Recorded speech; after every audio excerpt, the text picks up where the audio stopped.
Les conditions de quorum sont remplies, puisque nous sommes toujours sous statut dérogatoire. Donc je vais demander à Monsieur Martin de bien vouloir procéder à l'appel des conseillers.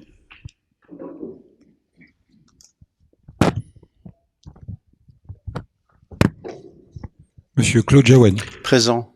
Monsieur Alain Maury. Présent. Madame Sophie Le Drian-Canecdu. Monsieur Patrice Dumas. Madame Ghislaine Marzin. Madame Marie-Édith Massé. Monsieur Jean-Michel Pénard. Absent excusé, à donner pouvoir à Monsieur Laurent Jeanne. Madame Françoise Loret. Monsieur Arrivé. Mathieu Gentes. Madame Gaëlle Messry. Monsieur Laurent Jeanne. Madame Sylvie Virol. Monsieur Michel Lauré. Madame Béatrice Valette. Est Madame- excusé pour le début de séance. Madame Marie-Christine Garnier. Monsieur Serge Abraham. Monsieur Éric Jouble. Madame Florence Boulet. Absent excusé, à donner pouvoir à Monsieur Alain Maury. Monsieur Laurent Molez.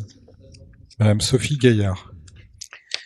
Madame Magali Bertin. Attendez. Pardon. Madame Sophie Gaillard est excusée pour le début de séance et a donné pouvoir à Madame Sophie Le Drian-Canecdu. Madame Magali Bertin. Est excusée, à donner pouvoir à Madame Gaëlle Mestry. Madame Séverine Gauguin. Madame Élise Carpier. C'est excusé, à donner pouvoir à Monsieur Michel Lauré. Madame Lisa Klimek. C'est excusé, à donner pouvoir à Monsieur Mathieu Gentes. Madame Isabelle Lemarchand. C'est excusé et à donner pouvoir à Madame Christelle Renaud. Monsieur Jean-Baptiste Marvaux. C'est excusé, à donner pouvoir à Monsieur Marc-Olivier Ferrand. Monsieur Yves Ferret. Madame Christelle Renaud. Monsieur Marc-Olivier Ferrand. Bien, merci. Tout de suite, je vais d'abord demander un volontaire pour le secrétariat de séance. J'en avais presque deux. Monsieur Patrice Dumas. Pas de difficulté. Merci. Et je vais vous proposer je vais donner la parole à Monsieur Quentin Steinmann, qui a effectué un stage sur la commune pour le compte du Muséum national d'histoire naturelle. Et je vais lui laisser la parole. Il faut un micro à Quentin. Bonjour. Est-ce que vous m'entendez? Oui. Très bien. Bonjour, donc moi c'est Quentin, je suis le deuxième stagiaire concernant le projet SPOT, donc le projet de sciences participatives concernant l'éclairage public à Melès. Donc pour ceux qui en veulent Laura, je suis le deuxième après elle. Donc si vous voulez suivre un petit peu, c'est avec le petit papier jaune qu'on vous a donné. Et donc pour rappeler un petit peu Pour vous rappeler un petit peu ce que Spot c'est, voilà, c'est un projet de sciences participatives qui a pour objectif de prendre en compte l'avis des habitants concernant l'éclairage public sur Melès, et également de sensibiliser aux enjeux de la trame noire et de diffuser la connaissance scientifique à ce sujet. Donc, pour trame noire, grosso modo, pollution lumineuse et les enjeux associés. Et donc, ce projet Spot, c'est un protocole scientifique. Il correspond à un protocole scientifique qui a été qui est basé sur une plateforme internet qui implique de sortir dehors la nuit pendant 5 minutes et de relever sur cette plateforme plusieurs choses, dont les souvenirs liés à la nuit, les conditions de météo, de lumière, du lieu d'observation, les émotions ressenties, les observations visuelles, olfactives, auditives, comme ce qu'ils ont vu, comme si jamais ils ont vu des animaux, ce qu'ils ont vu, ressenti, etc. Ouais. Et de proposer des recommandations pour adapter l'éclairage de la nuit éventuellement, qui seront peut-être prises en considération par la mairie. En ce qui concerne le contexte de ce projet, en fait, ce projet, il est venu d'un projet scientifique européen qui s'appelle ICID, en fait, qui a pour but de prendre en considération davantage les citoyens dans la démocratie. Et donc, le Muséum d'histoire naturelle, pour lequel je suis stagiaire, est partenaire de ce projet. Et ils ont donc cherché des villes en France qui étaient motivées par ce genre de projet, qui étaient un minimum avancé sur un des sujets. Et il se trouve que le Muséum d'histoire naturelle est rapidement entré en contact avec, il me semble que c'était Yvan Lagadec du conseil local de la biodiversité de Melès. Et donc avec le conseil local de la biodiversité ainsi que les élus, ils ont réfléchi à un projet qui pourrait prendre en compte la vie des citoyens avec une problématique qui intéressait la ville. Et donc en l'occurrence l'éclairage public, avec tous les enjeux de biodiversité, économique, de sécurité qui vont avec. Et donc en est sorti le projet Spot, qui est donc un projet qui incite les gens à sortir dehors et à relever ce qu'ils ont vu, ce qu'ils ont ressenti, etc., comme je l'ai dit avant. Et donc pour proposer des recommandations que la mairie pourra prendre en compte pour adapter l'éclairage, voilà, et pour pas simplement imposer des diminutions ou des augmentations d'éclairage. Voilà. Donc avant de continuer la suite, il s'agit bien de sciences participatives et non pas d'une simple consultation. Donc la consultation, elle vise à informer la population et recueillir ses observations et des propositions. Mais la science participative, c'est en plus de ça, elle a une dimension donc évidemment scientifique. Et donc le protocole, il est plus lourd, plus encadré. La durée du projet est en général plus longue. Ça nécessite un investissement supplémentaire puisque c'est pas juste de répondre oui ou non, je veux ça. C'est prendre le temps de respecter certaines règles dans un certain cadre et de relever des choses et de pas juste répondre à un bout de papier. Et donc c'est important parce que c'est important pour quand je vais vous parler des résultats un petit peu plus tard. Et donc la situation nous sommes le 29 juin exactement. La situation en ce 29 juin 2022, donc, depuis le début, il y a eu une réunion d'information au début du projet. On a effectué une campagne de communication sur les panneaux d'affichage de la ville, dans le Melès Magazine. Nous, les stagiaires, on est allés au marché pour parler un petit peu du projet et lors de divers événements, par exemple la fête de la biodiversité. Il y a eu 2 sorties nocturnes effectuées, il y a une troisième qui est éventuellement en préparation. Et donc la plateforme est restée ouverte 3 mois, donc du 1er avril jusqu'à sa fermeture le 30 juin. Et actuellement, on est en cours de réflexion avec les chercheurs et les élus sur les points à garder, améliorer pour une possible deuxième phase, grâce aux résultats des stagiaires, ce que je suis en train de faire actuellement, et les autres stagiaires aussi. Voilà. Donc en ce qui concerne les résultats, on a eu 21 participants, 36 recommandations, donc 21 participants pour un projet qui a duré 3 mois. Si c'était une consultation, ça serait faible, mais sachant que c'est de la science participative, et donc ce qui demande un investissement émotionnel, un investissement de temps bien plus élevé que juste de la consultation. C'est dans les normes des projets de sciences participatives. Et donc là, j'ai les premiers résultats, mais bien sûr, il y a d'autres résultats qui arriveront un peu plus tard, parce qu'on ne les a pas encore traités et j'ai pas eu accès à toutes les données. Donc, grosso modo, est-ce que les habitants qui ont participé sont favorables à l'extinction de l'éclairage dans la ville? En printemps-été, il y en a 86% qui sont favorables. Et en automne-hiver, 72%. Voilà. Et après, il y a un petit peu de peu favorable, assez favorable, ni l'un ni l'autre. Voilà. Et en ce qui concerne la question, comment qualifieriez-vous votre expérience de l'obscurité à l'extérieur? Grosso modo, ce sont des expériences qui sont plutôt positives. Donc voilà. Pour ceux qui seraient intéressés, et de toute façon, je donnerai les résultats un peu plus concrets dans le mois prochain quand on aura analysé un peu plus avec les autres scientifiques. Donc voilà, moi mon travail actuellement il concerne le fait de comprendre les motivations et les freins à la participation au sein du projet. Donc comprendre pourquoi les gens ont participé ou pourquoi les gens n'ont pas participé. Et pour cela, je suis en train de mener des entretiens avec différentes personnes, des gens qui se sont inscrites sur le site mais qui n'ont pas participé, des gens qui se sont inscrits sur le site et qui ont participé, ainsi que des gens qui ne sont ni inscrits ni participés, pour comprendre pourquoi ils participent, pourquoi ils ne participent pas. Et pour avoir des informations un peu plus chiffrées, je suis en train de passer des questionnaires au sein de la ville. J'en ai à peu près une centaine pour l'instant. Je vais essayer d'en faire 200-300 pour avoir vraiment des données un peu plus quantitatives, voilà, que je vous transmettrai bien évidemment. Et donc voilà, ça me permettra d'étudier les motivations et les freins à la participation de ce projet. Et je vais essayer d'organiser, on va essayer d'organiser une 3e sortie nocturne sur les oiseaux avec je ne sais plus le nom du monsieur de la LPO qui habite en ville. Donc voilà, ça devrait arriver bientôt dans le mois qui suit de toute façon, puisque ma phase de terrain s'arrête fin juillet. Et voilà. Merci beaucoup. Je vais donner la parole à Madame Sophie Le Drian-Quenecdu. Merci beaucoup Quentin pour cette présentation. Donc c'était destiné à vous éclairer un petit peu plus sur le déroulé de ce projet Spot. Donc bien sûr pour ceux qui sont Conseil local de la biodiversité, on va en reparler demain en séance plénière avec des propositions un peu plus concrètes en termes d'extinction ou d'éclairage nocturne. Et donc, je voulais remercier effectivement les stagiaires et le Conseil local de la biodiversité pour son investissement dans ce projet. Et vous avez compris que les sciences participatives, c'est pas juste une consultation oui/non, c'est vraiment plus quelque chose qui est censé produire de la connaissance pour tout le monde. Et donc, c'est pour ça que c'est un petit peu plus délicat et un petit peu plus long à traiter en termes de données. Merci. Souhaitez-vous un éclaircissement sur un point particulier?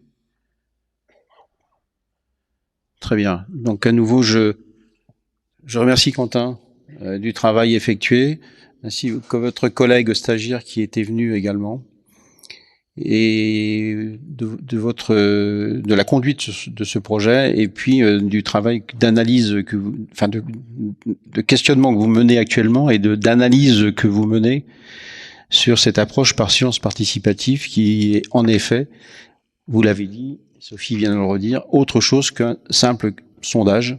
Oui, non, c'est plus que ça. En tout cas, merci beaucoup.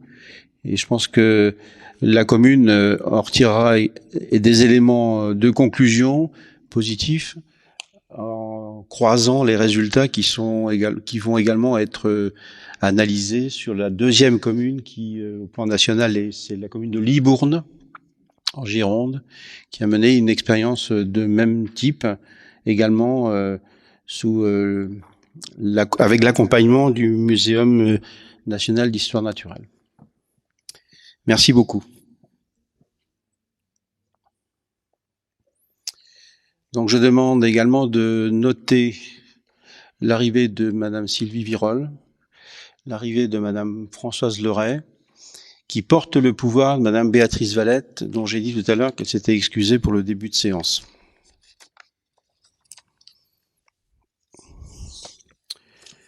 Je propose de prendre l'ordre du jour dans l'ordre, en commençant par soumettre au conseiller la validation du procès-verbal de la séance du 18 mai.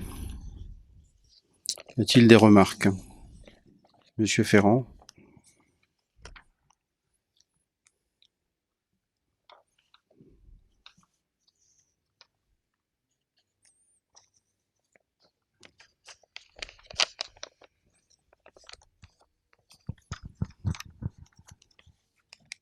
Concernant le procès verbal, à la page 9, une faute d'orthographe sur le nom de Monsieur Marvaux. Exact, ce sera corrigé. Merci. J'en profite d'avoir la parole à un autre point. Donc, Madame Leray vient d'arriver. Elle vient de porter le pouvoir de Madame Valette. Est-ce que c'est par rapport au règlement intérieur autorisé? Le pouvoir était déposé avant le début de séance. C'est ce qui est fixé au règlement intérieur. Oui, effectivement. Mais comme Madame Leray n'était pas en début de séance, j'ai présenté l'absence excusée de Madame Valette et j'ai attendu que Madame Leray arrive pour informer l'Assemblée que Madame Valette pour ce début de séance, j'avais entre les mains avant le début de séance son pouvoir à Madame Françoise Leray. Parfait, merci. Oui, pour préciser que l'arrivée tardive de Madame Françoise Leray est liée au fait qu'elle est cette semaine l'élue de notre groupe d'astreinte de permanence en fait, et donc tu étais appelé sur un site de la commune. Ok. C'était la seule remarque? Oui. Monsieur Laurent Molez.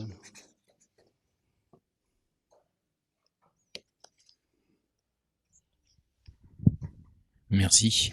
Alors j'étais secrétaire de séance et j'ai pas fait le travail jusqu'au bout parce que je vois qu'il y a des coquilles qui traînent dans le compte rendu, notamment en page 13 sur les propos de Monsieur Ferrand et les miens qui sont incomplets peut-être par manque c'était peut-être mal enregistré.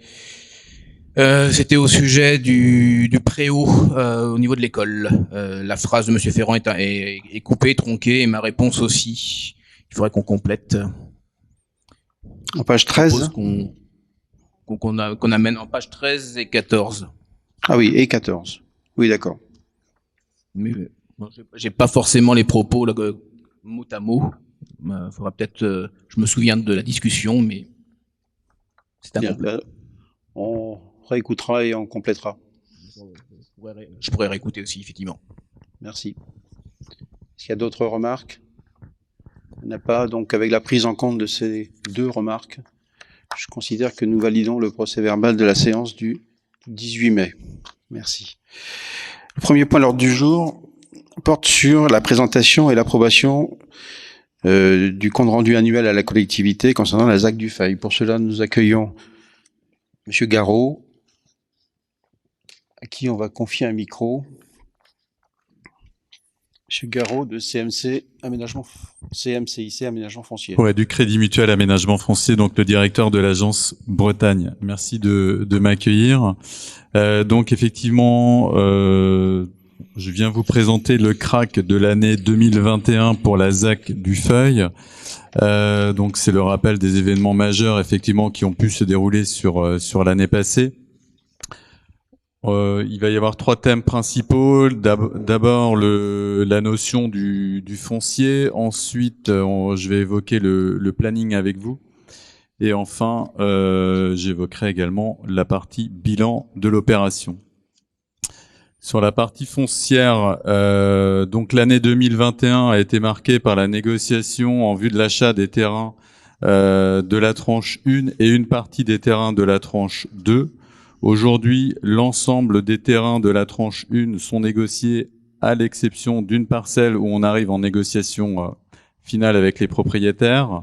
Sur la tranche 2, donc comme je vous le disais, on a signé quelques terrains qui sont essentiels pour nous, pour le passage notamment des réseaux de la tranche 1. Donc l'achat de ces fonciers se fera maintenant en début d'année prochaine. Concernant le planning de l'opération, en 2021, donc nous avons actualisé les inventaires écologiques et on a découvert de nouvelles zones humides sur le périmètre de la ZAC. On a découvert à peu près 1,3 hectare supplémentaires. L'objectif est de maintenir les 500 logements qui étaient prévus à l'origine. Donc on a réadapté l'aménagement du périmètre, sachant qu'on n'a pas touché à la philosophie telle qu'on l'avait présenté à l'origine. Également en 2021, on a eu plusieurs moments de concertation avec notamment en juin 2021 une présentation du projet en réunion publique, en webinaire. On a également fait 2 sondages en ligne concernant en mai et juin 2021 concernant l'aménagement des espaces publics. Fin juin 2021, nous avons également visité le site avec le comité local de la biodiversité. Et enfin, nous avons fait 3 ateliers participatifs avec les acquéreurs potentiels, avec pour thème la construction et notamment l'éco-construction, l'aménagement des espaces de convivialité au sein de la ZAC. Et on a essayé d'identifier également les besoins en espace de télétravail ou coworking, donc concernant la question de la mobilité, bien sûr, pour limiter le nombre de trajets domicile-travail. Enfin, l'année 2021 a été marquée par en novembre 2021, donc le dépôt du dossier d'autorisation environnementale unique, donc qui est une procédure assez lourde qui émane effectivement de tout le travail qui a été fait entre l'année 2020 et l'année 2021.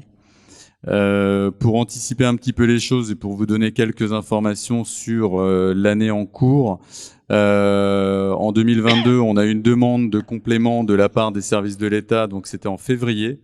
Le dossier a été, lui, complété en avril 2022 et on a eu la bonne surprise cette semaine de recevoir un courrier des services de l'État qui a jugé complet et régulier donc le dossier d'autorisation environnementale. Donc, ce qui nous amènera à une enquête publique qui va arriver assez vite maintenant.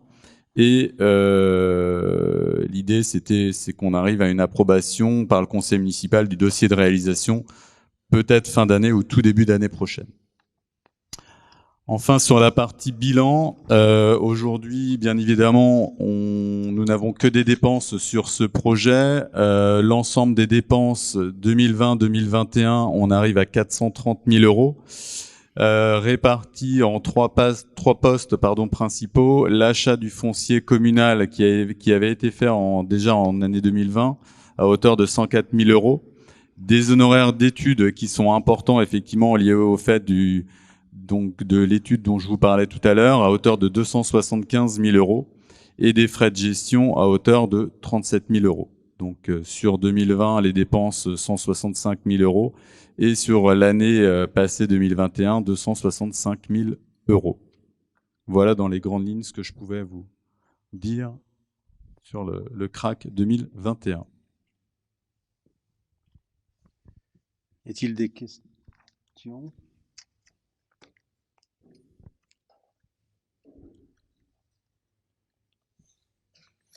En effet, en début d'opération, ça reste relativement simple.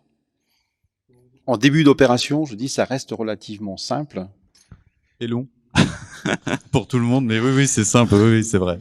Pour tout le monde, oui. C'est vrai que le CRAC de l'année prochaine, on aura beaucoup plus de choses à dire, forcément. Oui. Pour tout le monde, non, parce que vous avez évoqué le dossier de la déclaration environnementale, qui est un dossier important qui a été travaillé. Vous aviez constitué une équipe pluridisciplinaire.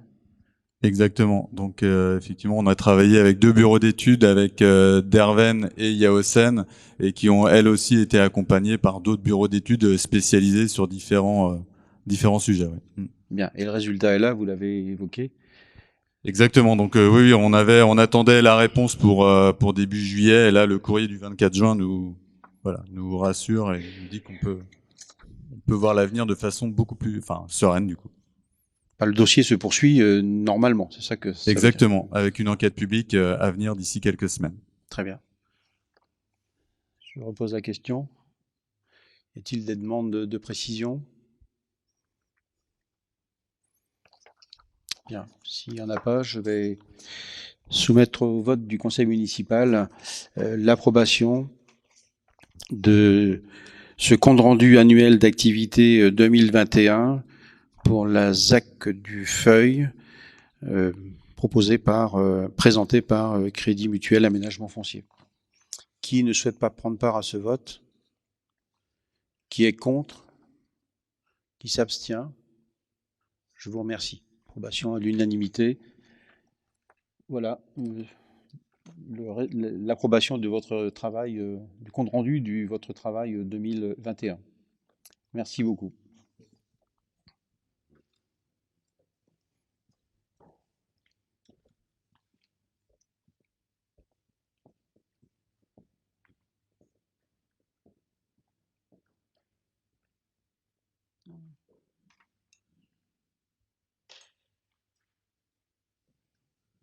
Je pense que pour le point suivant, on attend la venue de M. Coutances, à moins qu'il ait signalé.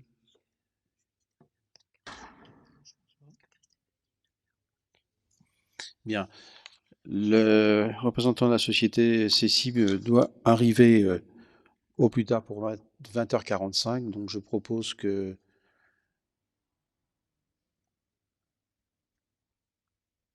S'il vous plaît, monsieur. S'il vous plaît, monsieur.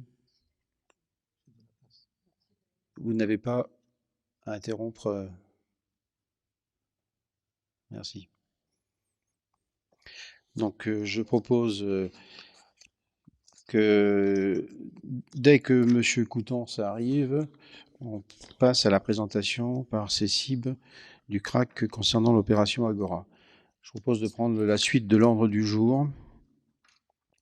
Le point 3, je passe la parole pour cela à M. Alain Maury concernant l'acquisition VEFA de la salle commune au sein du projet intergénérationnel Agora. Alors la ville de Melesse et la communauté de communes du Val-d'Ille-Aubigné ont décidé la réalisation d'un programme immobilier intergénérationnel, Agora. Le 16 juillet 2019, la commune a signé un traité de concession pour l'aménagement de ce pôle intergénérationnel avec les sociétés CECIB, Arch Immobilier et la SHLM Les Foyers. Cette opération comporte 25 logements locatifs sociaux à destination des seniors, 37 logements libres en accession à la propriété, une maison de l'enfance, des cellules de commerce et de services, et notamment un pôle santé, et une salle communale, dit salle commune. Il est proposé à l'Assemblée et ce dossier a été présenté en commission, la dernière commission urbanisme. Il est proposé l'acquisition sous vente en l'état de futur d'achèvement, VEFA, par la commune de Melesse, les volumes suivants tels que décrits dans l'état de division joint au prix de 250 791 € TTC. Alors en sachant que en ce qui concerne cette acquisition, la salle communale, c'est les volumes 204 et 200, attendez, j'ai pas de bêtises, c'est 205 et 204, soit un total de 118 mètres carrés, en sachant que tout ce qui est indiqué au niveau des volumes, que sont les tréfonds sous l'espace de circulation piétonne, donc tréfonds c'est sous-sol, le notaire a souhaité que, en même temps que cette VEFA soit réalisée, eh bien, les actes soient pris pour que la collectivité puisse être propriétaire des tréfonds, d'espaces de circulation autour de ce projet-là, afin de pouvoir maîtriser l'espace public, quitte à envisager éventuellement par la suite une utilisation par les copropriétaires. Donc, 118 mètres carrés, on est à 2125,34 € du mètre carré. Ce prix initialement était prévu à hauteur de un peu plus de 300 000 €, mais il faut savoir que nous avions négocié avec les aménageurs de pouvoir faire bénéficier à la collectivité Melesse et à la communauté de communes Valdy-le-Binier de la somme de 122 581 € qui a été partagée à 50-50, diminuant ainsi le prix d'acquisition de cette salle communale d'une façon significative. L'échéancier de paiement respectera les modalités suivantes et propres à ce qui se pratique lorsqu'on a affaire à une opération en VEFA. 35%, soit 87 776,85 € à la signature de l'acte authentique. Le surplus du prix de la vente, soit la somme de 163 014,15 € sera payé au fur et à mesure de l'avancement des travaux. Donc il y aura régulièrement des appels de fonds de façon à régler les travaux. Il y avait également en demi l'assiette globale de volumétrie du pôle intergénérationnel sur les 3207 mètres carrés. Et conformément au contrat de VEFA, les ouvrages et les éléments nécessaires à l'utilisation des biens seront achevés et livrés au plus tard le 31 décembre 2023. Il convient de préciser que les frais notariés seront pris en charge par la ville de Melesse. La commission urbanisme réunie le 16 juin 2022 a émis un avis favorable sur ce sujet. Le conseil municipal est invité à approuver l'acquisition en VEFA de la salle commune du pôle intergénérationnel selon les modalités prévues dans le contrat. Autoriser monsieur le maire à signer l'acte authentique en VEFA ainsi que tout document se rapportant à cette délibération. Merci beaucoup. Y a-t-il des demandes de précision?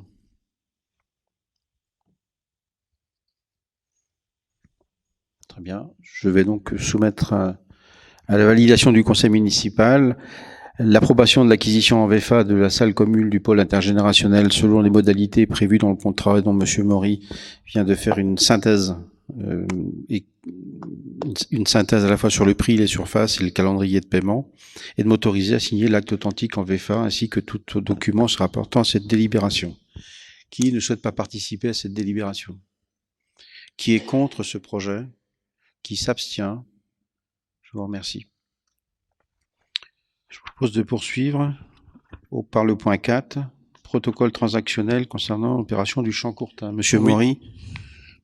Le projet d'aménagement du Champ Courtin à l'Épinette à Melesse a été déclaré d'utilité publique par arrêté préfectoral en date du 15 octobre 2019.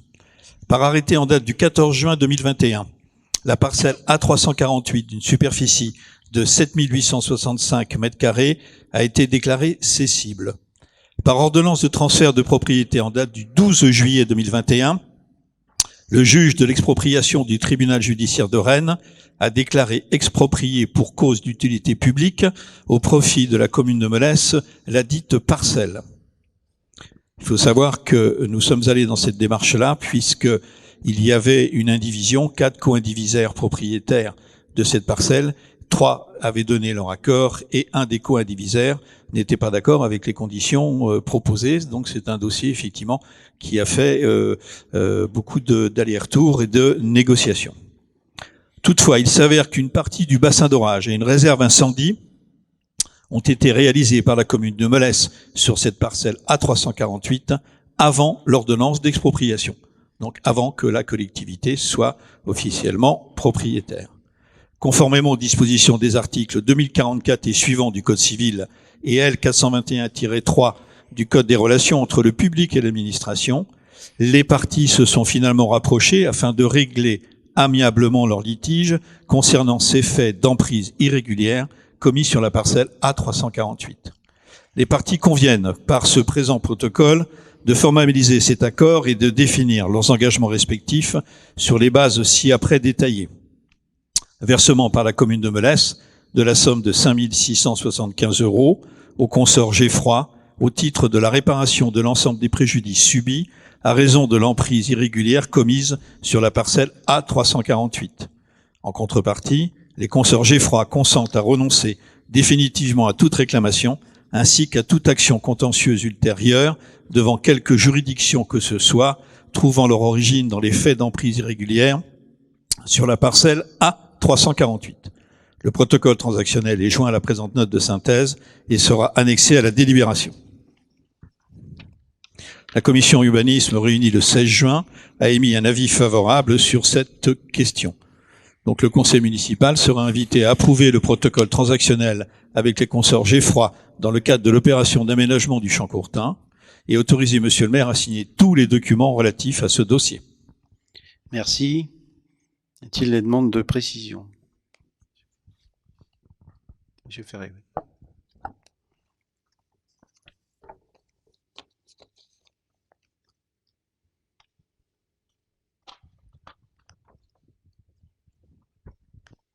Merci, monsieur le maire.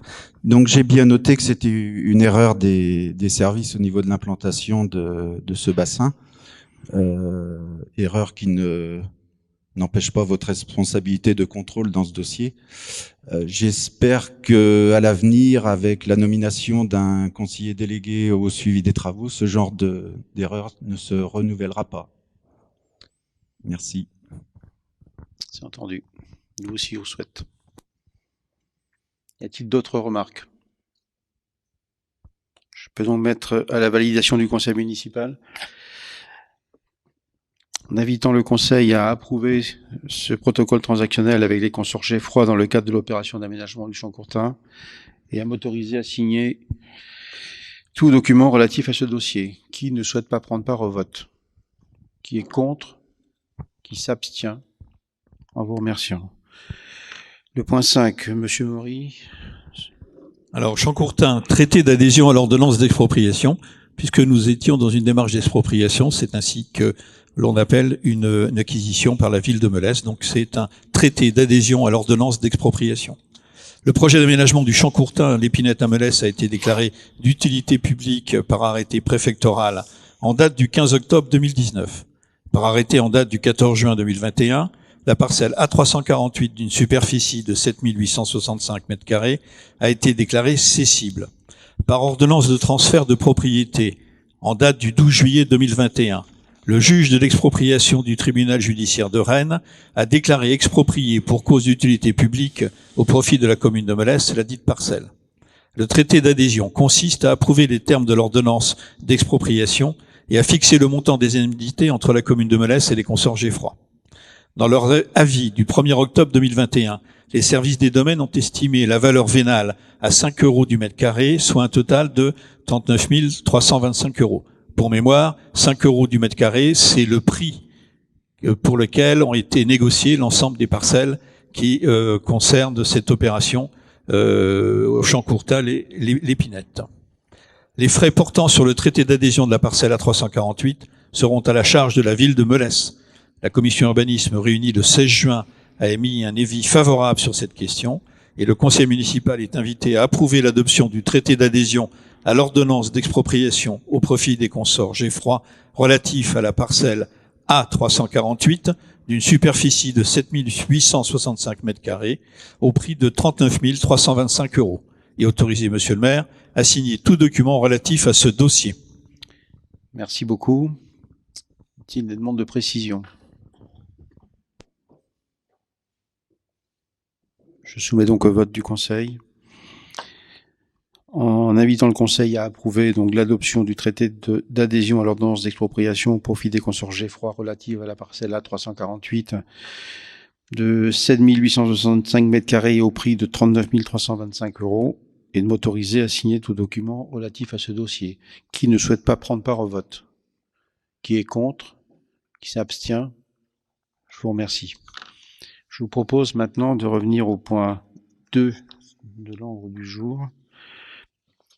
Nous accueillons Monsieur Coutances, qui va nous présenter de manière synthétique le CRAC 2021 de l'opération Pôle intergénérationnel, l'opération Agora.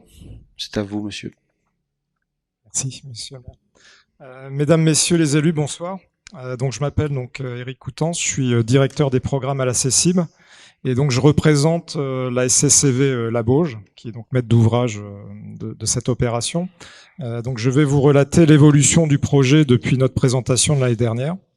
Avant tout, je tenais à excuser donc mes deux partenaires que sont les sociétés Arch Immobilier et la SHLM Les Foyers, qui étaient retenus par ailleurs, donc qui ne peuvent pas se joindre à moi pour vous présenter ce CRAC. Je vous rappelle l'équipe qui compose cette maîtrise d'ouvrage, donc la CECIB Immobilier, dont je représente la structure, Arch Immobilier, donc dont Monsieur Arouet, directeur, représente cette société, et la SHLM Les Foyers, représenté par Monsieur Berger, donc le directeur de la maîtrise d'ouvrage. Un petit point historique du projet, donc je vais faire fi de tout ce que vous aviez pu déjà entendre l'année dernière et revenir sur les actions déterminantes dans l'évolution de ce projet. Donc principalement des sujets qui relatés donc sur la fin de l'année 2021, donc en particulier entre novembre et décembre, où nous avons eu beaucoup de choses positives pour ce projet. Donc en particulier, bien sûr, c'est l'acquisition du foncier nous permettant d'ériger l'ouvrage donc auprès de l'EPF de Bretagne. Et ensuite, nous avons pu, à travers donc un appel d'offres très heureux, puisque on est quand même dans une conjoncture très difficile, mais on a réussi à atteindre notre objectif coût de travaux, ce qui nous a permis de délivrer donc un ordre de service de démarrage des travaux donc pour décembre 2021. Donc voilà, donc vous pouvez apprécier chaque jour donc l'avancée du projet qui n'est pas très loin d'ici. Les prochaines échéances donc à venir sont pour ce mois-ci, en particulier suivant donc délibération à obtenir donc auprès du conseil municipal de ce jour, la signature de la VFA donc de la salle commune, puisque c'est l'ouvrage aussi donc que nous vendons donc à la collectivité donc dans le cadre du traité de concession. Par rapport aux travaux, donc on arrive sur l'achèvement de l'élévation du rez-de-chaussée. Vous avez pu déjà voir un plancher haut du rez-de-chaussée sur le bâtiment B, ainsi que le début de l'élévation du premier étage du bâtiment B. Et les perspectives d'avancement de travaux donc sont aujourd'hui d'arriver sur à l'automne, donc plutôt ciblé novembre 2022 sur la fin du gros œuvre. Et nous restons bien sûr sur une livraison de ce programme immobilier donc pour la fin de l'année 2023. Je vais maintenant vous présenter la note de conjoncture, l'état d'avancement de l'opération, donc avec les faits très significatifs, que sont donc la délivrance de l'ordre de démarrage des travaux donc le 15 novembre 2021, donc la signature de la VFA aussi de la crèche avec la communauté de communes donc le 26 avril 2022. Et puis donc travaux de grosses œuvres aujourd'hui démarrés avec des fondations achevées, un sous-sol terminé, donc élévation du rez-de-chaussée en cours. Et on est même maintenant sur une élévation du premier étage du bâtiment B. Au niveau de l'état d'avancement de l'opération, donc je vous fais fi également de tous les faits relatant la phase conception que vous aviez retrouvé dans le CRAC précédent. Donc on est plutôt donc à vous relater aujourd'hui sur ce qui a été réalisé entre juin 2021 et puis décembre 2021. Donc le fait marquant, c'est l'attribution des travaux que nous avons pu présenter dans le cadre d'une note de conjoncture à la collectivité, donc le 1er décembre 2021. S'en est suivi, alors en préambule, on avait bien sûr avant déclaré l'ouverture de chantier, donc c'était une ouverture administrative, mais pas une ouverture, on va dire, physique, ce qui nous permettait donc d'avoir une déclaration d'ouverture de chantier, donc on l'a rédigée, établie au 21 septembre 2021. C'était un enjeu pour nous par rapport à une présentation, hein, je ne vous le cache pas, de ce dossier auprès de la FPI Bretagne pour les pyramides. C'est un événement qui permet de récompenser des projets auprès de tous les promoteurs identifiés donc auprès de la FPI, la Fédération des promoteurs immobiliers. Au niveau des avancements, donc les faits marquants aussi, avancement trimestre par trimestre, hein, je vais vous détailler vraiment les sujets importants. Donc les faits marquants du trimestre, le premier trimestre 2022, c'est en janvier, donc la fin du terrassement et le montage de la grue. Donc ça, c'est vraiment un événement significatif dans le démarrage d'un chantier. Hein. Le montage de la grue, c'est quelque chose de très prégnant. Février 2022, donc des fondations démarrées en cours. Et on a pu donc fin du premier trimestre apprécier donc la fin du sous-sol. Ensuite, là sur ce second trimestre là, qui s'achève, nous sommes donc en avril sur un plancher haut du sous-sol terminé. En mai, nous avons fini l'élévation du rez-de-chaussée. En tout cas, elle était en cours. Maintenant, elle est terminée. Donc, et puis aujourd'hui, donc sur juin, donc on se projette déjà sur la fin de plancher du haut du rez-de-chaussée. Donc, il nous reste le haut du rez-de-chaussée du bâtiment A où se trouve la crèche, et puis une élévation du premier étage en cours qui va également se préparer à recevoir le plancher haut de ce premier étage. Par rapport donc à la programmation de ce projet, il n'y a eu aucune évolution depuis le dernier CRAC. Et donc on a confirmé au stade des marchés de travaux toutes les surfaces projets qui avaient été présentées l'année dernière. Donc il n'y a pas d'écart, on respecte bien les typologies par rapport au logement, on respecte bien les surfaces également identifiées depuis le début de ce projet. Donc on est vraiment en phase avec ce qui est prévu à travers le permis de construire obtenu. Nous profitons également sur ce projet d'un état de commercialisation très dynamique, puisque vous avez pu apprécier à travers donc le projet de CRAC le fait que sur l'accession libre, aujourd'hui nous avons près de 90% des logements qui sont vendus ou réservés, ce qui est vraiment très performant au stade d'avancement des travaux. Donc ce qui relate l'attrait de ce projet auprès à la fois des Meulésiens et puis des personnes des communes environnantes, puisque je n'ai pas exactement les chiffres en tête, mais on a au moins 90% des gens qui ont acheté qui sont de l'Ille-et-Vilaine, donc ce qui est très très intéressant aussi par rapport à la vie de la commune et de son environnement. Concernant donc le pôle santé, nous sommes également, alors là on a atteint les 100% de commercialisation, donc il reste juste une réservation à finaliser en termes d'actes auprès de notre notaire. Pour la partie locaux commerciaux, également 100% de lots cette fois-ci vendus, hein, donc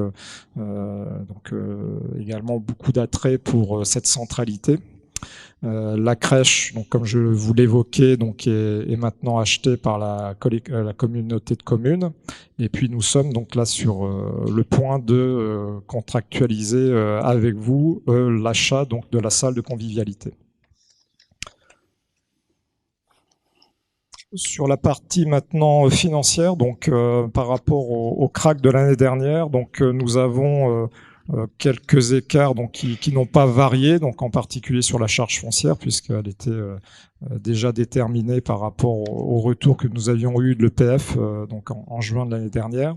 Au niveau des travaux, donc on a on a malheureusement eu quand même quelques augmentations inhérents, surtout par le fait qu'il y a eu à gérer aussi la partie pôle santé qui n'était pas dans le projet initial. Donc le coût de travaux s'en est inévitablement ressenti. Concernant les honoraires et imprévus, donc on reste ISO à ce qui était connu en juin dernier, ce qui est normal puisque aujourd'hui les contrats avec les architectes, les bureaux de contrôle et tout autre prestataire intellectuel sont arrêtés depuis de longue date, donc ne vont guère varier. Et puis après, tout ce qui est taxes, frais financiers, publicité, assurance, donc on a un léger dépassement, mais qui était ISO par rapport au dépassement présenté l'année dernière. Donc en particulier, on pourra peut-être par rapport à l'année prochaine avoir quelques variations aussi sur ce poste-là, et en particulier sur les frais financiers qui sont, comme vous le savez, une préoccupation aussi par rapport aux garanties bancaires que nous connaissons en ce moment. Pour les autres postes, donc nous restons ISO sur les frais de gestion, frais de commercialisation et sur la marge nette, puisque c'est des montants forfaitaires qui ne varient pas. On a donc un léger différentiel par rapport au chiffre d'affaires, donc ce qui est normal puisque, comme on vous l'avait évoqué l'année dernière, on a pu profiter de par l'économie sur la charge foncière de répercuter cette économie sur le prix de vente du pôle enfance et puis de la salle commune. Donc de facto, vous avez une réduction du chiffre d'affaires global. Concernant donc la partie SHLM, les foyers, donc il n'y a pas du tout d'écart, donc les budgets restent identiques, d'autant plus que ils sont consentis et réalisés à travers donc des financements d'État, donc il n'y a très peu de variations et donc comme vous pouvez le constater, il n'y a pas d'écart sur ce sujet-là. Vous avez en dernière page le plan de trésorerie qui vous fait état des dépenses et puis du prévisionnel des dépenses. Donc ça reste toujours, comme je vous l'évoque, un prévisionnel, mais ce qui vous permet de voir un petit peu comment se détermine l'avancée des dépenses de ce projet. Voilà, écoutez, pour ma part, j'ai terminé cette présentation. Est-ce que vous avez des questions par rapport à ce que je vous ai présenté ou besoin d'informations complémentaires?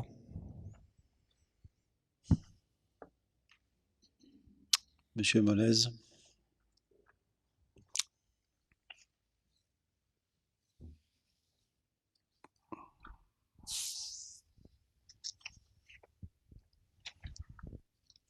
Merci pour votre présentation. Juste une question par rapport au planning travaux. Là, on est dans les délais prévus. Aujourd'hui, oui. Alors, on a un petit écart de 15 jours qui a été retravaillé, ce petit delta avec le gros œuvre. Donc, on souffre des problématiques d'approvisionnement, tout simplement. Donc, il faut ce qu'on attend le jour et qu'on ne reçoit pas, il faut arriver à l'optimiser sur d'autres délais. Donc, aujourd'hui, il y a un petit écart de 15 jours. Bon, en plus, on a une entreprise CNR qui est quand même une bonne entreprise reconnue, donc ils sont déjà engagés à essayer de retrouver des solutions pour retrouver un planning, en tout cas ISO, de ce qu'on avait pu signer avec eux. Très bien, merci. Ça reste effectivement faible. Merci. Y a-t-il d'autres questions? Bien, je vais donc soumettre à la validation du Conseil, en faisant noter, mais je pense que c'est déjà été noté, que Madame Sophie Gaillard est bien présente. À partir de ce point. Non, pas à partir de ce point, pour ce point et les points suivants. Donc, je soumets à la validation du Conseil municipal en invitant à approuver le CRACL tel que M. Coutances vient de nous le présenter de manière synthétique, mais que nous avons bien reçu et qui était joint à l'ordre du jour et à la note de synthèse de la séance de ce soir. Qui ne souhaite pas prendre part à ce vote? Qui est contre? Qui s'abstient? Je vous remercie. Je vous remercie également, M. Coutances, pour être venu présenter de manière synthétique ce CRACL et du travail qui a été fait par vos sociétés pour l'élaboration et du travail de la conduite de ce chantier. Écoutez, merci Monsieur le maire pour cette confiance.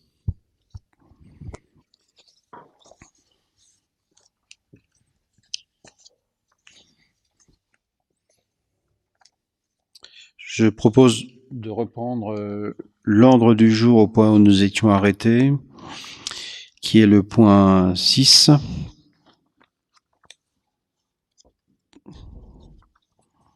Subvention aux écoles publiques pour la prise en charge de l'OCCE. Monsieur Jantès.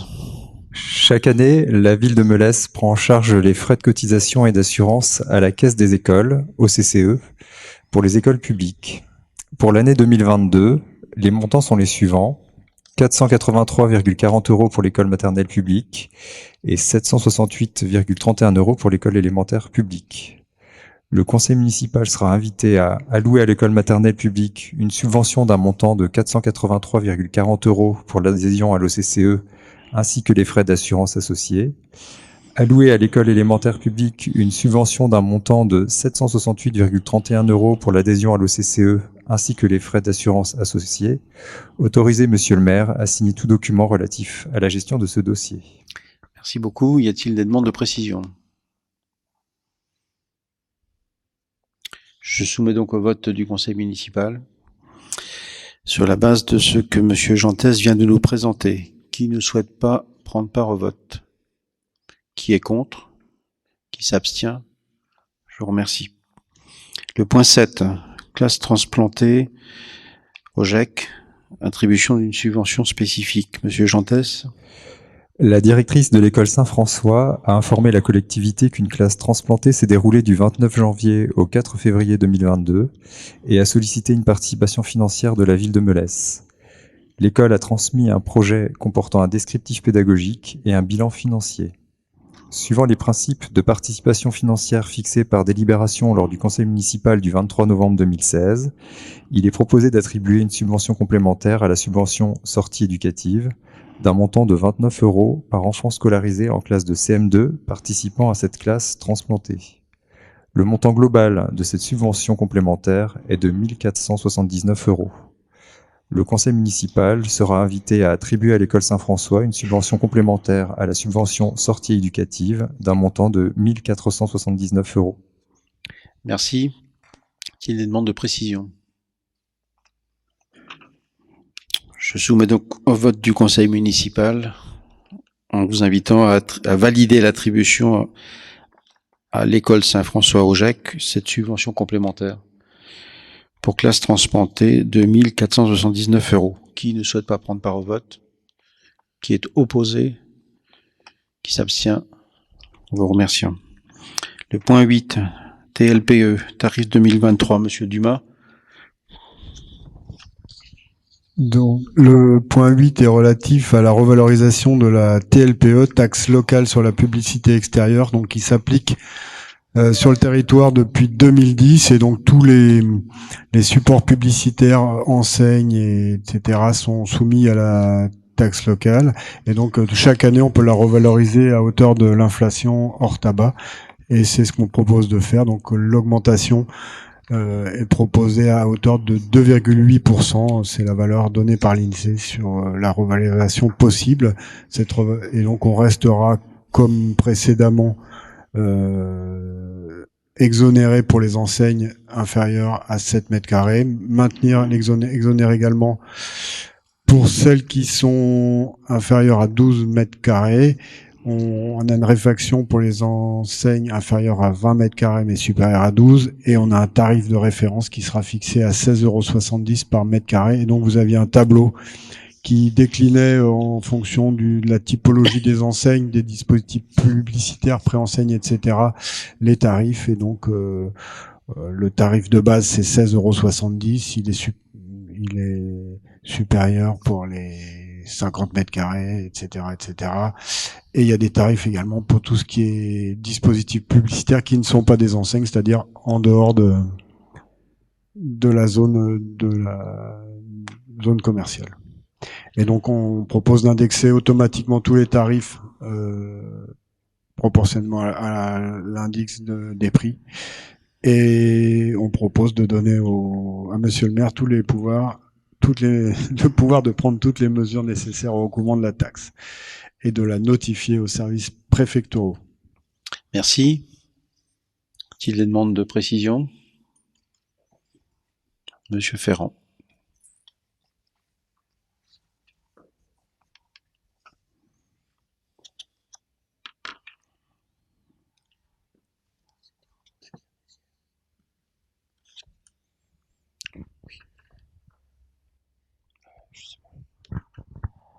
Une question de petite précision. Est-ce que vous pourriez nous redire combien ça nous rapporte à Melesse, cette taxe? Environ 80 000 euros par an.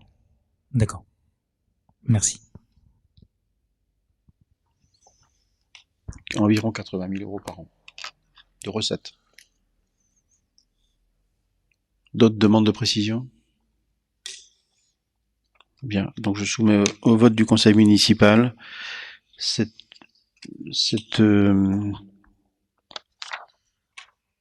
les tarifs 2023 de la TLPE, revalorisés donc à plus 2,8% qui correspond à l'augmentation des prix hors tabac, de maintenir les conditions, les dispositions d'exonération que Monsieur Dumas a synthétiquement rappelé, de fixer le tarif de référence à 16,70 € du mètre carré.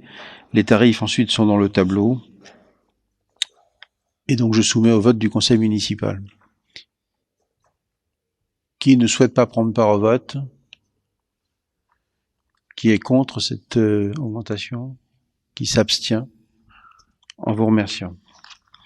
Le point 9, la société Apollodorus, convention pour le versement d'une indemnité d'imprévision. Monsieur Dumas. Donc la société Apollodorus, c'est la société qui édite notre magazine municipal. Et donc nous avons un marché avec elle pour ces prestations.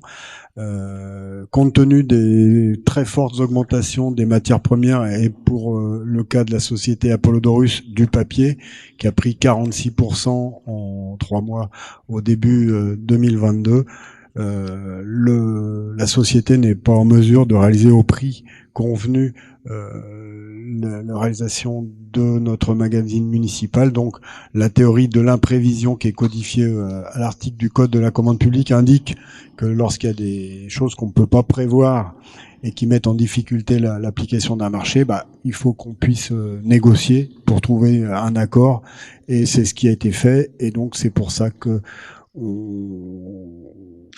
on a une convention donc qui a été revue avec la société Apollodorus pour un montant de 239,27 € par magazine. Et donc c'est un accord qui a été fait de façon à l'amiable pour qu'on puisse continuer de disposer de ce marché pour la réalisation de notre magazine municipal. Merci. Il y a une demande de précision. Je soumets donc au vote du conseil municipal. Alors, vous proposant d'approuver le versement de cette indemnité d'imprévision à l'entreprise Apollodorus, de m'autoriser à signer la convention pour le versement de cette indemnité d'imprévision, ainsi que tout document relatif à ce dossier. Qui ne souhaite pas prendre part au vote? Qui est contre? Qui s'abstient? Je vous remercie. Le point 10, pôle intergénérationnel Agora, garantie d'emprunt logements locatifs sociaux. C'est encore Monsieur Dumas. Bien. Donc la SA d'HLM Les Foyers sollicite la ville pour garantir ses emprunts dans le cas de logements sociaux. C'est quelque chose qui se fait rallier pour toutes les opérations. C'est sans trop de risques pour la commune puisque c'est des sociétés importantes qui ont des garanties. Et donc en ce qui concerne l'opération Agora 25 logements plus PLAI PLS, donc il nous demande de garantir à hauteur de 100% pour le remboursement du prêt d'un montant total de 1 718 542 pour des durées de 40 et 50 ans. Donc on accorde notre caution habituellement. On a vérifié quand même que on ne dépassait pas les règles prudentielles de garantir trop d'emprunts, donc on sait qu'on est dans la norme et qu'on n'a pas de problème de ce côté-là.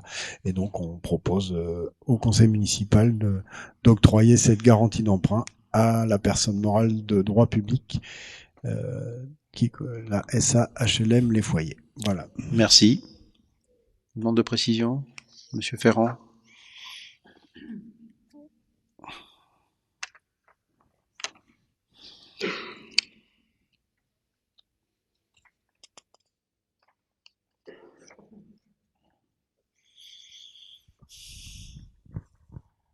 Justement, par rapport à ces règles prudentielles, quels sont le nombre d'opérations que nous assurons ou garantissons et pour quel montant au global?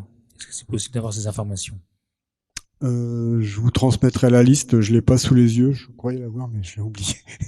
Donc ça sera transmis avec les comptes rendus du conseil municipal.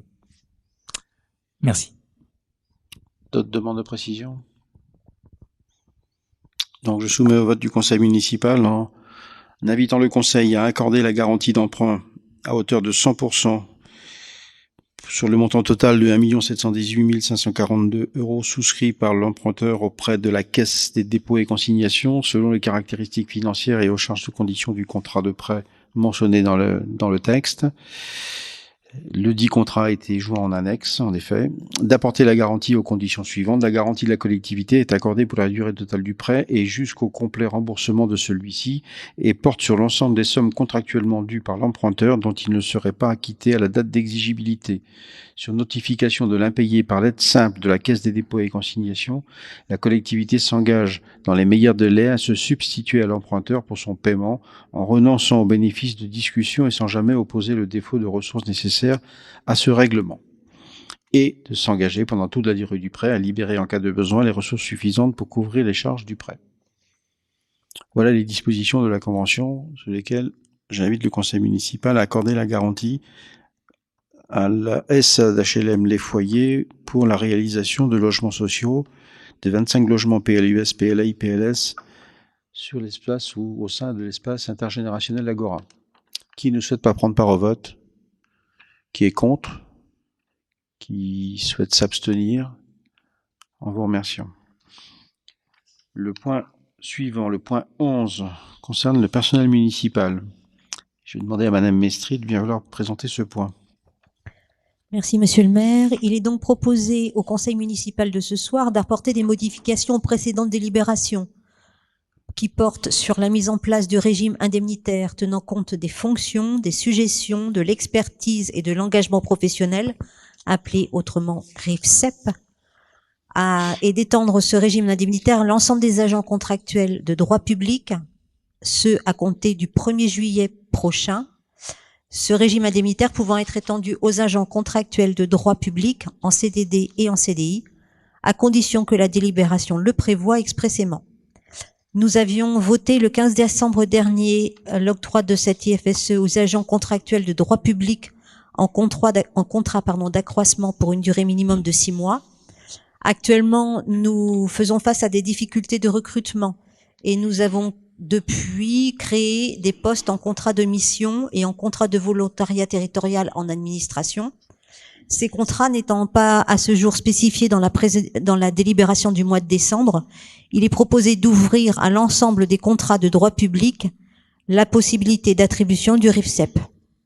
Ça nous permettra de disposer d'une plus grande attractivité des postes et une continuité des activités des services. Nous proposons donc d'autoriser l'attribution d'une indemnité de fonction, de suggestion et d'expertise à l'ensemble des contractuels en fonction du groupe de fonctions correspondant à leur emploi, quelle que soit la durée du contrat. Permettre également l'attribution d'un complément indemnitaire aux contractuels de droit public en contrat depuis plus d'1 an. Et donc de modifier en conséquence le groupe 3 de la catégorie C, tel que c'est décrit dans le tableau que vous avez juste après. Nous avons consulté le comité technique sur cette question le 14 juin dernier et un avis favorable à l'unanimité a été prononcé. Merci beaucoup. Avez-vous des demandes de précision? Je soumets donc au conseil municipal cette délibération en vous invitant à valider l'apport des modifications telles que Madame Mestri vient de les résumer et de délibérer donc sur l'intégration de ces modifications au régime indemnitaire de la commune. Qui ne souhaite pas prendre part au vote? Qui est opposé? Qui s'abstient? Je vous remercie. Le point 12, personnel municipal, Madame Mestri. Ce qui est proposé, vous aviez sur table une modification de la note qui vous avait été distribuée, soit sur ID libre, soit sous enveloppe, pour ceux qui choisissent la version papier. Ce qu'il est proposé aujourd'hui, c'est d'apporter les modifications au tableau des effectifs. Certains postes ont été créés par délibération sur des grades précis et ne sont pas actuellement pourvus, faute de candidature adéquate.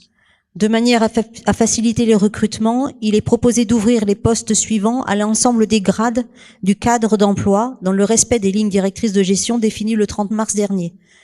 Donc nous recherchons une ou un médiathécaire qui serait sur tous les grades du cadre d'emploi d'assistant de conservation du patrimoine, un ou une vaguemestre, pareil, adjoint administratif ou adjoint technique, un secrétaire ou une secrétaire à l'enfance, jeunesse, éducation sur les grades et cadres d'emploi d'adjoint administratif, responsable RH, la petite modification que nous apportons à la note qui avait été délivrée dans la note du Conseil, nous l'ouvrons aux rédacteurs et adjoints administratifs, agents des bâtiments électriques logistiques, ouvert aux adjoints techniques.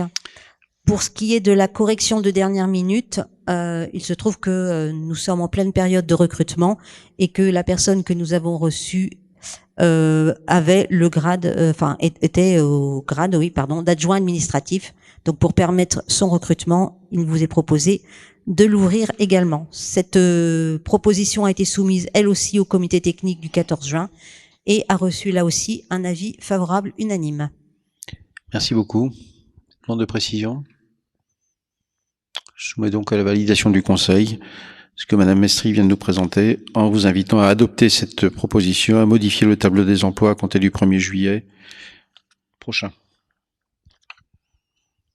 Qui ne souhaite pas prendre part à ce vote? Qui est opposé? Qui s'abstient? Je vous remercie. Le point 13, le recours à l'apprentissage. Madame Mestry.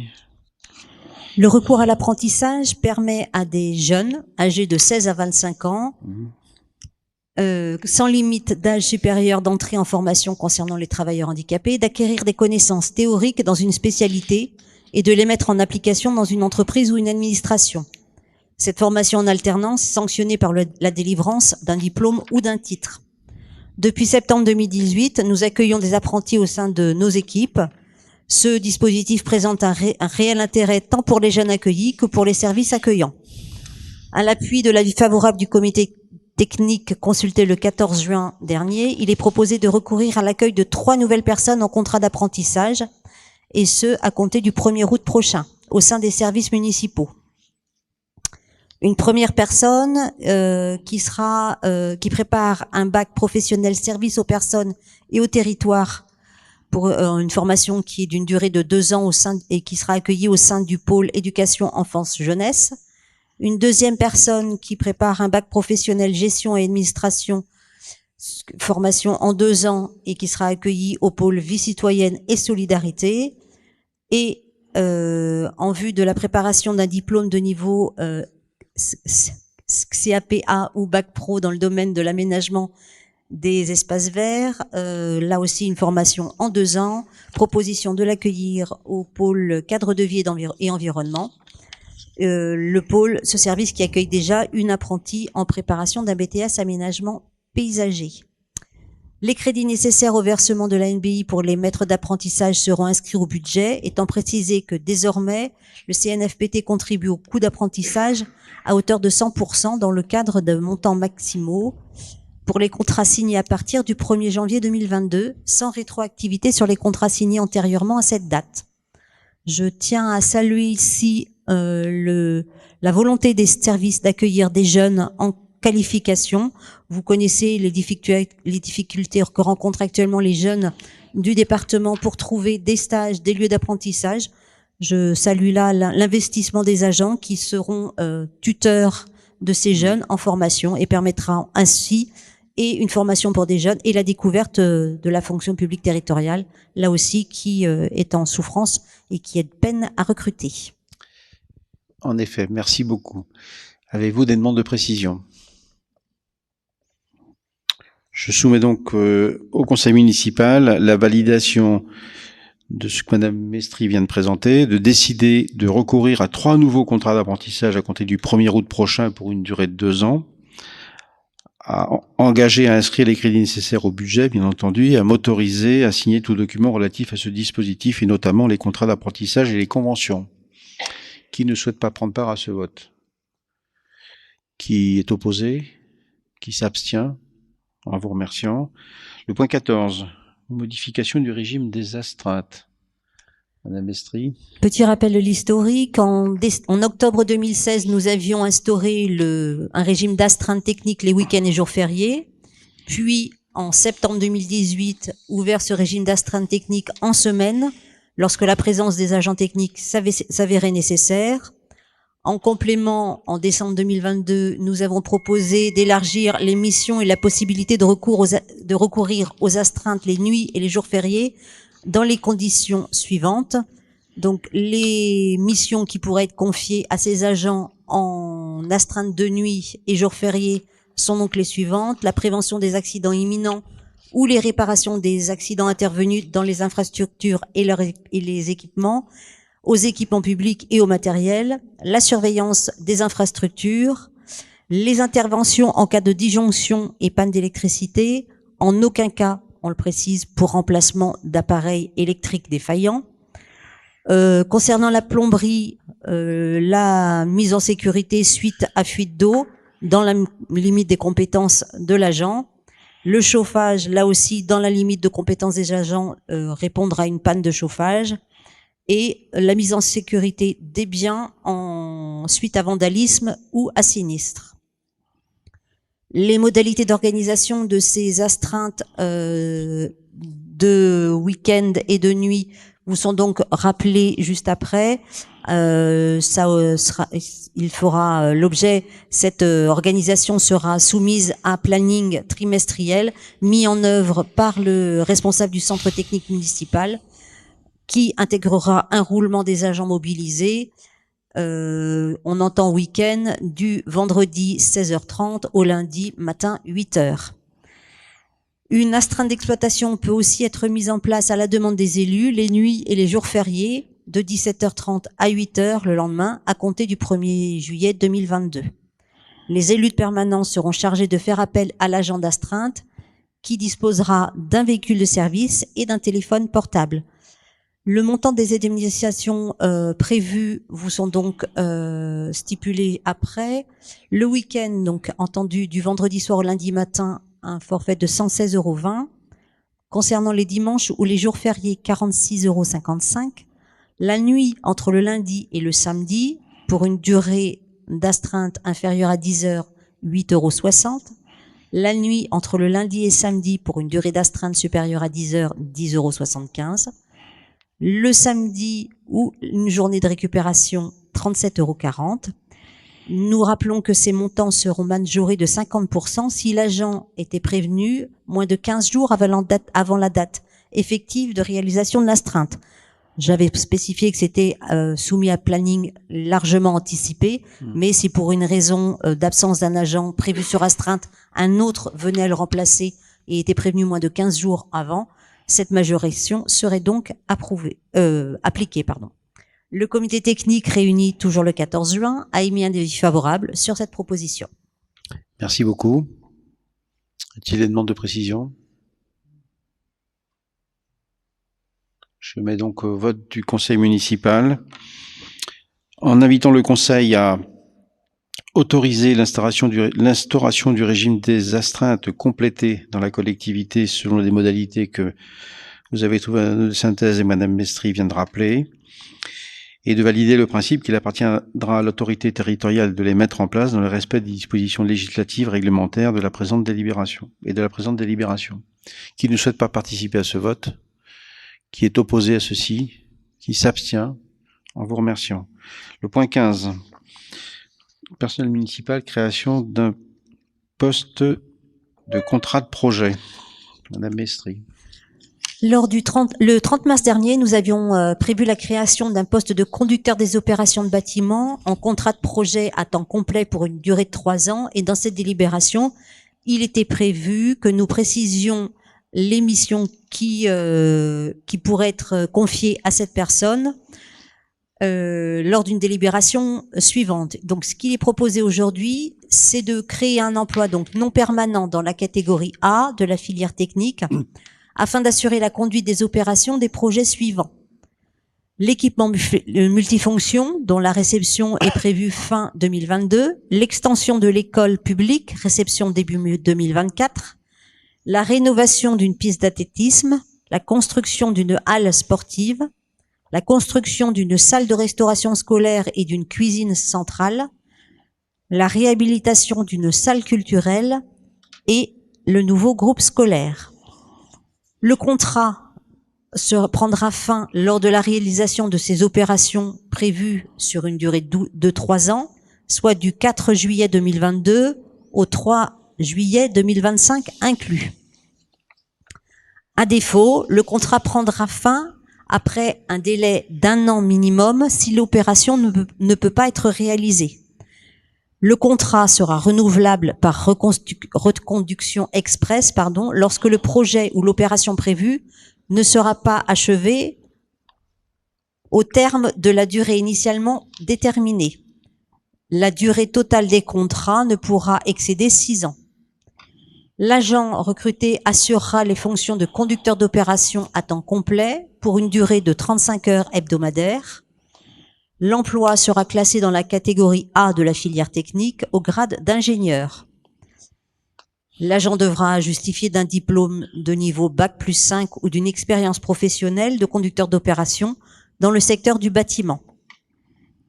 La rémunération sera déterminée sur un indice de rémunération maximum de 540, indice majoré. La rémunération sera également déterminée en prenant compte notamment les fonctions occupées, la qualification requise pour leur exercice, la qualification détenue par l'agent, ainsi que son expérience. Ce poste, vous l'avez compris, bénéficiera du RIFSEP, puisque nous avons validé la délibération précédente, définie pour le groupe G3 de la catégorie A. Merci. Demande de précision. Je soumets donc à la validation du conseil municipal l'adoption de cette proposition, ainsi que de m'autoriser à signer tout document relatif à cette délibération. Les dispositions de la présente délibération prendront effet au 1er juillet prochain, c'est-à-dire dans 2 jours. Qui ne souhaite pas participer à ce vote? Qui est opposé? Qui s'abstient? En vous remerciant. À suivre, vous avez pour information les décisions diverses sur la période du 12 mai au 22 juin. Pardon, j'ai oublié de noter, mais je pense que M. Martin l'avait bien noté, Mme Valette était arrivée pour la délibération juste qu'on vient de prendre. Des informations liées au DIA qui suivent. Autre décision à suivre. Et dans l'ordre du jour, avant de traiter la question orale qui a été posée par le groupe Ensemble pour Melesse, je souhaite faire part au Conseil d'un point d'information. Un point d'information portant sur la réforme des actes des collectivités territoriales à compter du 1er juillet 2022. Ceci en application de l'ordonnance 2021-1310 du 7 octobre 2021 et du décret 2021-1311 du 7 octobre 2021 portant sur la réforme des règles de publicité, d'entrée en vigueur et de conservation des actes pris par les collectivités territoriales et leurs groupements. Cette réforme entre en vigueur au 1er juillet 2022. Sont concernés par cette réforme tous les actes réglementaires, arrêtés municipaux et documents des assemblées délibérantes locales. En ce qui concerne les documents du conseil municipal, la liste des délibérations, le compte rendu du conseil municipal est supprimé au profit et donc remplacé par la liste des délibérations examinées par l'Assemblée. Cette dernière comportera les numéros et titres des délibérations, plus la mention validée ou rejetée. La publicité doit se faire sous 7 jours après la séance du conseil municipal sur le site internet et panneau d'affichage de la mairie. Concernant le procès-verbal, ce procès-verbal était auparavant signé par tous les membres et il ne sera plus signé que par le président de séance et le ou les secrétaires de séance. Pour la première fois, la loi cadre le contenu de ce procès-verbal, qui devra préciser date et heure de séance, nom du président de séance, les membres du conseil municipal présents ou représentés par des pouvoirs, le nom du ou des secrétaires de séance, le quorum, l'ordre du jour de la séance, les délibérations adoptées et les rapports au vu desquels elles ont été adoptées, les demandes de scrutin particuliers, le résultat des scrutins, et pour les scrutins publics, le nom des votants et le sens de leur vote, la teneur des discussions au cours de la séance, qui doit s'entendre comme le résumé des opinions exprimées sur chaque point porté à l'ordre du jour. La mention de l'ensemble des échanges n'est pas juridiquement imposée. L'objectif est d'informer les citoyens sur les principales informations, interventions, idées et opinions évoquées au cours de la séance et dont la retranscription permet, le cas échéant, d'éclairer la décision prise par l'Assemblée délibérante.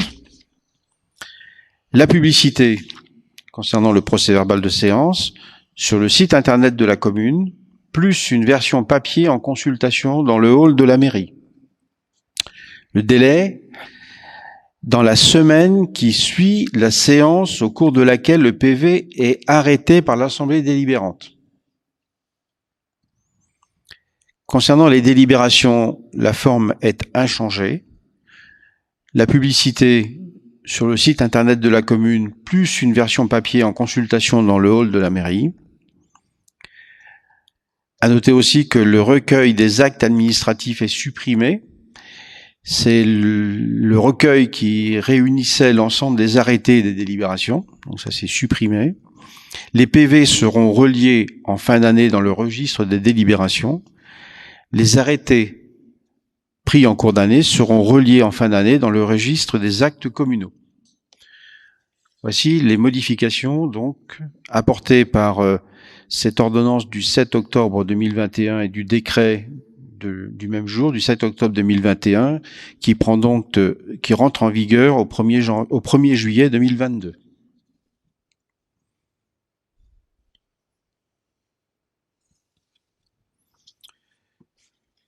Comment ?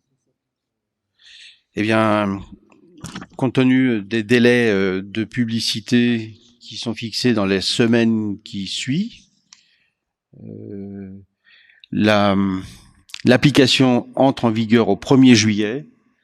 Ce que je retiens, c'est pour la séance d'aujourd'hui, de le mettre en application. Parce que les délais de mise en application sont après le 1er juillet 2022. Comment ? Oui.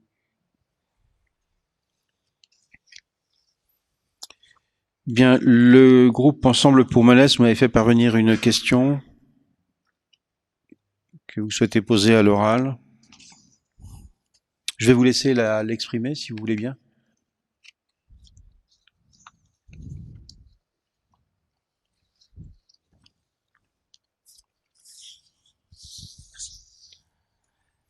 Donc voilà d'autres questions. Monsieur le maire, l'association Ensemble pour Melesse vous a récemment interpellé au sujet de l'abattage des arbres et la suppression de l'espace vert entre l'école élémentaire et le skatepark.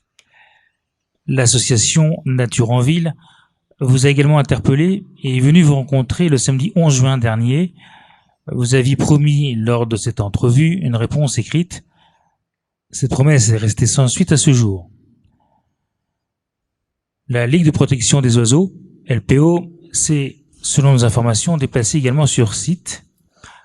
Pouvez-vous nous dire quelle réponse vous comptez apporter à toutes ces interrogations ? Votre adjoint a informé les parents de l'école que des arbres de 30 ans n'ont aucune valeur environnementale. Cela a également été entendu lors du Conseil local de la biodiversité. Donc, comment obtenir des arbres de 100 ans d'âge si on les coupe à 30 ans?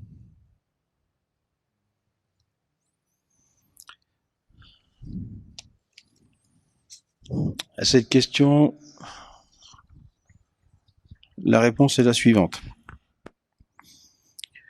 Au plus vite après réception de la lettre de l'association La Nature en Ville, reçue le 13 juin, j'ai reçu, accompagné de Madame Sophie Le Drian-Quennecdu, le samedi 18 juin, donc c'est différent pas aux dates que vous annoncez dans votre texte, l'association La Nature en Ville. Lors de cet échange, nous, élus de la commune, avons pu expliquer la démarche conduite par la municipalité de Melesse depuis 2014 en matière de préservation de la biodiversité dans une politique volontariste en faveur de la nature en ville et des arbres en particulier, par le renforcement du patrimoine arboré, par l'intégration de la nature en ville dans l'aménagement urbain, par l'association des habitants dans la politique de biodiversité de la commune, et que la décision de supprimer quelques sujets n'est prise qu'en ultime solution, ce qui est le cas pour l'extension de l'école. À l'issue de cet échange, il a en effet été conduit d'une réponse écrite de la commune, ce qui est fait. Un membre de la LPO a été sollicité par la commune afin d'apporter réponse au service de l'instruction des droits des sols sur la présence d'espèces protégées sur cet espace. Le retour que nous en avons eu est le suivant. Il n'a pas été observé d'espèces protégées à proximité sur ce site, ni de nids ou autres cavités susceptibles d'abriter des oiseaux. Lors du dernier conseil d'école, l'adjoint représentant la commune a indiqué que les arbres qui seront supprimés pour permettre l'extension de l'école étaient des arbres vieux de 35 ans, dont les essences ne sont pas locales. Des mesures de plantation d'arbres ont déjà été réalisées par anticipation dès 2021 avec l'opération Une classe, un arbre. Et en outre, aux abords des écoles, des arbres fruitiers ont été plantés par la mairie, comme dans d'autres endroits de la commune, et ceci depuis 2014, avec un nombre de au moins 25 arbres par an.